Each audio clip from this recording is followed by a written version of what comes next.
Iran Israel যুদ্ধবিরতি সত্ত্বেও এখনও উত্তপ্ত মধ্যপ্রাচ্য। প্রতিদিনই মিলছে পাল্টাপাল্টি হামলার হুঁশিয়ারি। এমন পরিস্থিতিতে হরমুজ প্রণালী বন্ধের প্রস্তুতি নিচ্ছে তেহরান।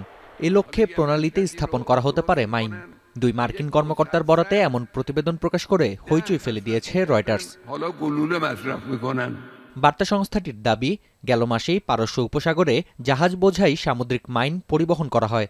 ১৩ জুন ইরানে ইসরায়েলের হামলার পর বিষয়টি শনাক্ত করে যুক্তরাষ্ট্র। যদিও এখন পর্যন্ত মাইনগুলো হরমুজ প্রণালীতে মোতায়েন করা হয়নি। বিশ্বের সবচেয়ে ব্যস্ত শিপিং লেন বন্ধের বিষয়ে ইরানের পদক্ষেপ নিয়ে উদ্বিগ্ন যুক্তরাষ্ট্র। হোয়াইট হাউসের এক কর্মকর্তার দাবি, মার্কিন প্রেসিডেন্টের ইরানের বিরুদ্ধে সর্বোচ্চ চাপ প্রয়োগের নীতি অবলম্বন ও অপারেশন মিডনাইট হ্যামারের কারণেই হরমুজ প্রণালী সচল রয়েছে। যদিও এ বিষয়ে মন্তব্য করতে চায়নি পেন্টাগন।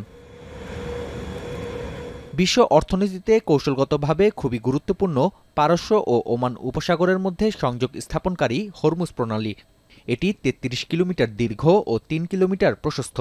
তেল সমৃদ্ধ পারস্য উপসাগর থেকে বিশ্বের অন্যান্য অঞ্চলে অপরিশোধিত তেল পরিবহনের একমাত্র পথ এটি, যার উত্তরভাগে নিয়ন্ত্রণ করে ইরান। প্রতিদিন প্রায় ২ কোটি ব্যারেল তেল এই প্রণালী দিয়ে প্রবাহিত হয়, যা দৈনিক বৈশ্বিক তেল রপ্তানির ২৫%। এছাড়াও তরলীকৃত প্রাকৃতিক গ্যাসের ২০% পরিবহন হয় এই রুট দিয়ে।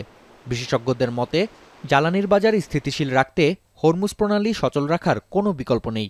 Getrieben in den letzten Tagen und auch heute haben wir zumindest mal erstmal positive Vorzeichen von den anderen Börsen der Welt. Es tut natürlich auch gut, wenn die deutsche Wirtschaft etwas mehr Mut schöpft aus der ইতোমধ্যে Hormuz প্রণালী বন্ধের সিদ্ধান্তে নীতিগত সমর্থন দিয়েছে ইরানের parliament. যদিও সিদ্ধান্ত বাস্তবায়নের জন্য জাতীয় নিরাপত্তা কাউন্সিলের অনুমোদনের অপেক্ষা করতে হবে। নাফিয়া আরমান মনন, এখন বিশ্ব। টাইলক্স টয়লেট ক্লিনার, যার অ্যান্টিব্যাকটেরিয়াল এজেন্ট টয়লেটের কোনায় কোনায় পৌঁছে ৯৯% জীবাণু ধ্বংস করে।